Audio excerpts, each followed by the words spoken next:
Hemos visto en videos anteriores la necesidad de la humanidad de Cristo, o sea, por qué era necesaria que Cristo sea un ser humano. Habiendo concluido prácticamente el tema de la divinidad de Cristo, es necesaria la pregunta, ¿por qué era tan necesaria la divinidad de Cristo en cuanto al sacrificio y en cuanto a su vida ejemplar, santa? Y hay varias respuestas que se pueden dar a esta pregunta. Una de ellas es que todo el castigo que merecían todos los pecadores a través de toda la historia humana solamente podía ser cargada por un ser divino. Por eso Jesús pudo cargar todo el pecado de toda la humanidad en su espalda, en su cuerpo. La segunda respuesta que se le puede dar a esta pregunta es que la salvación solamente viene de parte del Señor. Esto lo podemos ver en Jonás capítulo 2 versículos 9, donde en la última parte dice: la salvación es del Señor. Y esto es una realidad, solamente la salvación puede venir de parte de Dios. Es imposible para el ser humano en su condición, en su naturaleza, en sus acciones, en sus pensamientos, en toda su idiosincrasia, poder salvarse a sí mismo.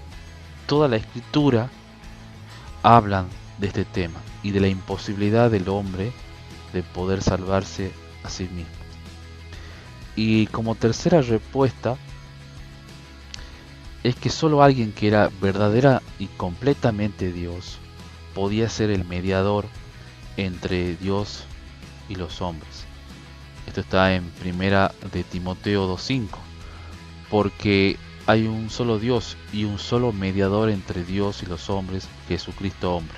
Entonces era necesaria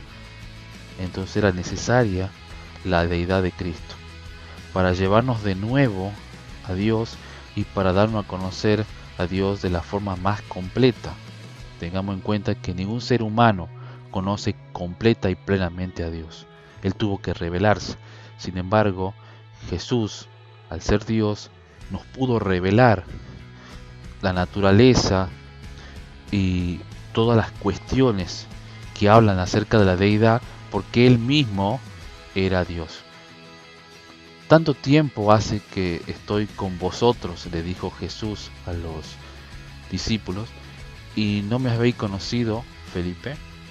El que me ha visto a mí ha visto al Padre. Específicamente está hablando a Felipe.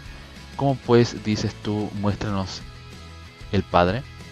Está hablando de la deidad y de cómo él conocía al Padre. Entonces él podía hablar acerca del Padre porque él lo conocía plenamente. Entonces era necesario que Jesús fuera Dios. Todo el que niega al Hijo no tiene al Padre. El que reconoce al Hijo tiene también al Padre. Esto lo podemos ver en primera de Juan 2:23. Todo aquel que niega al Hijo tampoco tiene al Padre. El que confiesa al Hijo tiene también al Padre.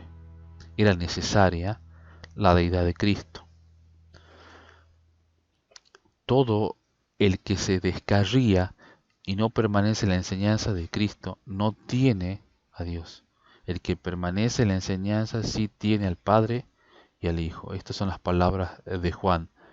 Y era necesaria entonces la deidad de Cristo.